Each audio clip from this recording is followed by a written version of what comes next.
कटनी के बहोरीबंद विधानसभा बाकल में भाजपा प्रत्याशी प्रणय पांडे के पक्ष में जनसभा को संबोधित करने पहुंचे। भाजपा के प्रहलाद पटेल ने कांग्रेस पर चुटकी लेते हुए कहा, कांग्रेस के नेताओं के बयान बताते हैं कि वो तुष्टीकरण की राजनीति करते हैं और अभी भी वो जो आरोप लगा रहे हैं उन आरोपों में कोई तत्व नहीं।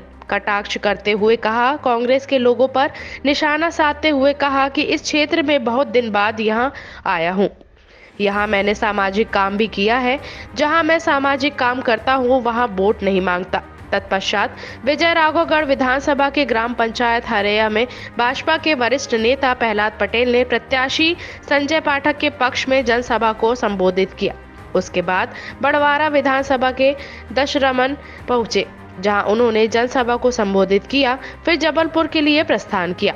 कटनी से हीरा विश्वकर्मा की खास रिपोर्ट। इनकी लोक लाज, इनके स्वाभिमान सम्मान की रक्षा करने के लिए जन्म लिया नरेंद्र मोदी जी ने। यही हरैया गांव था, यह सड़क थी। मैं देखा था जहाँ समय बाबूजी के जमाने में जब मैं गांव भागत रहा, उनको अपने नेताओं के बेटों को अलावा कोई और दिखता नहीं। लेकिन भारतीय जनता पार्टी वैसी नहीं है। आज देश का प्रधानमंत्री पहला प्रधानमंत्री है जो पिछड़ी जाति का है।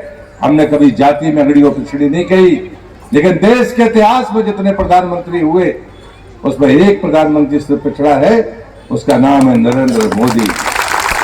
लोग कहते हैं वो राहुल गांधी मसाल लेके घूम रहा है बेचारा, पूरे देश में पिछड़ों के नाम पर आग लगाने के लिए तत्पर है। उसकी जात का पता नहीं है, वो जात का ठेकेदार बना बैठा है। भैया मैं पिछड़ी जाति का आदमी हूँ भाई, मुझे जवाब देने दो, तुम कौन होते हो।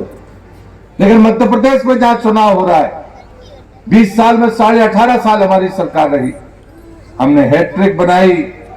3 मुख्यमंत्री हमारे हुए, तीनों पिछड़े, उमा भारती, बाबूलाल गौर, शिवराज। उसके पहले जनता पार्टी के समय राज रहा है। किसको भगा दिया भाई, क्या नाम बता दो। ये बात समझनी पड़ेगी। लेकिन बहुत लंबे समय बाद यहाँ पर चुनावी काम के लिए आया हूँ। यहाँ मैंने सामाजिक काम किया है नशा मुक्ति का। जहाँ मैं सामाजिक काम करता हूँ वहाँ वोट नहीं मांगता, लेकिन शायद 15 साल 20 साल बाद मैं वो पहली बार यहाँ पर वोट मांगूंगा या राजनीतिक कार्यक्रम करूँगा। इसलिए मुझे लगता है कि मेरे लिए भी महत्वपूर्ण दिन है, आपके लिए भी महत्वपूर्ण समय।